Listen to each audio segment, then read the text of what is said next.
Good morning, or actually it's afternoon for some of us. I'm going to give everyone just a few minutes to get here before I start.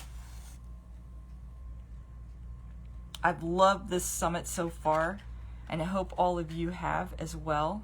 It's been very exciting.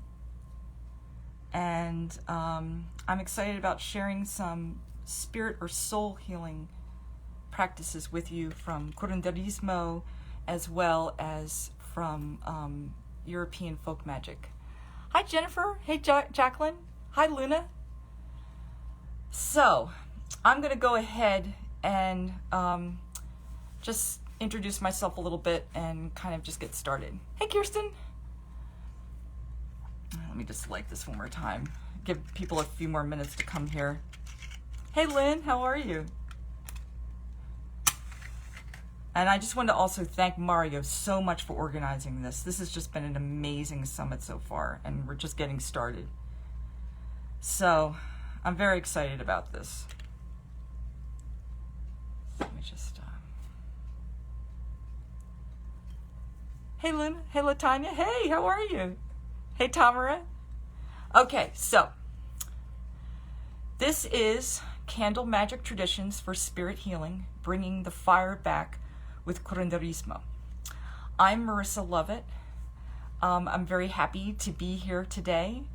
I'm a shamanic coach, and I'm very interested in working with people, mainly women, who want to connect with their ancestors as spirit guides and who want to work with that connection to understand and live in an animistic way.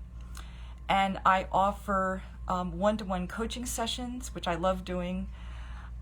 Along with my sister, I have a Patreon called Shamanic Earth Medicine, and I also offer classes, and the most recent one was working with our ancestral helping spirits. Hey Willie, hey Christina. So basically, and I'll talk a little bit about some of that stuff in the end and how it may apply to sort of what we're doing. I have a few little things I'm going to be giving away today. One of them to thank you all for watching live. I'm going to do a flash giveaway where one of you will get a copy of my PDF called Star Allies. And this is what it looks like. I don't know if you can see that. That's what it looks like when you print it out. Obviously it's a PDF, so I can't show it to you. But you'll get a copy of that to say thank you. Also, I have a free gift at the end, and I'll also be contributing to the awesome raffle. So let's go ahead and get started.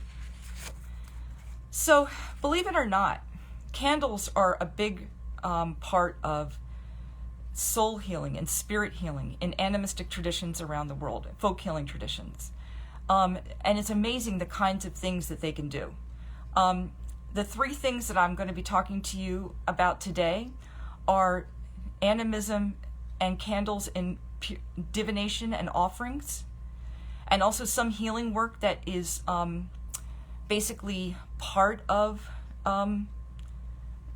like offerings as healing work.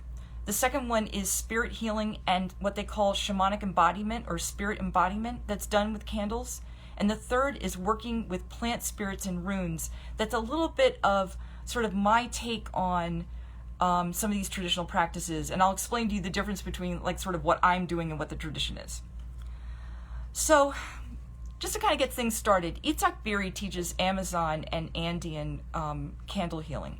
And one of the things he says is that candles in readings and in healings, and they're part of the Curanderismo traditions of two of these cultures, that the candles are basically substituting for a more ancient fire magic tradition.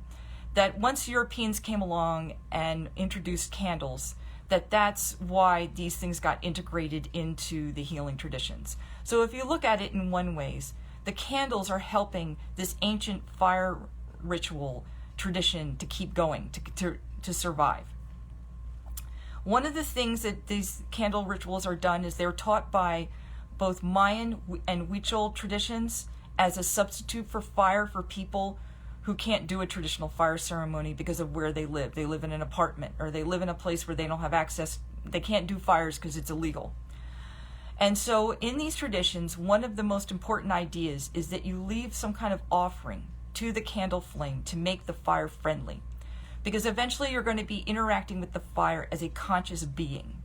And so in this sense, the fire is not a tool, it's a being.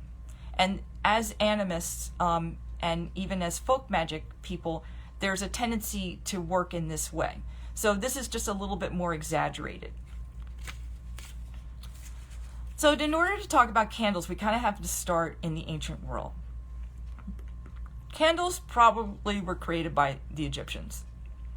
And they had a really interesting dream induction practice, which is where basically you're asking to have a specific type of dream.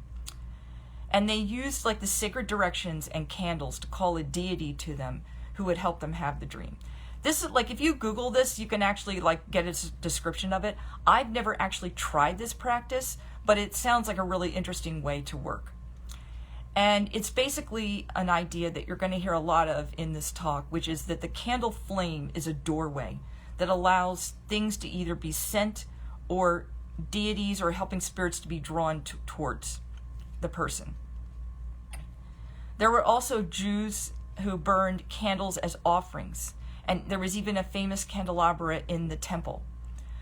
The Romans sort of picked up on this culture, and the Greeks, they started burning candles in their temples, and then the Christian religion just basically took this on. And in the Catholic Church, it became popular at first to burn candles in front of pictures of saints, or like at the tombs of saints, as a way of kind of making contact with the deities. And also it became like kind of part of eventually the worship service itself. And then now we have the tradition of, you know, you go into the Catholic Church and you light a candle and you're sending a prayer off to somebody. So hi Pamela, how you doing? So the first thing I'm going to talk about in terms of offering is the Mayan tradition. And I'm going to talk about traditional Mayan, like candles in traditional Mayan ceremonies, and then Mayan Curanderismo as it's practiced in the Yucatan.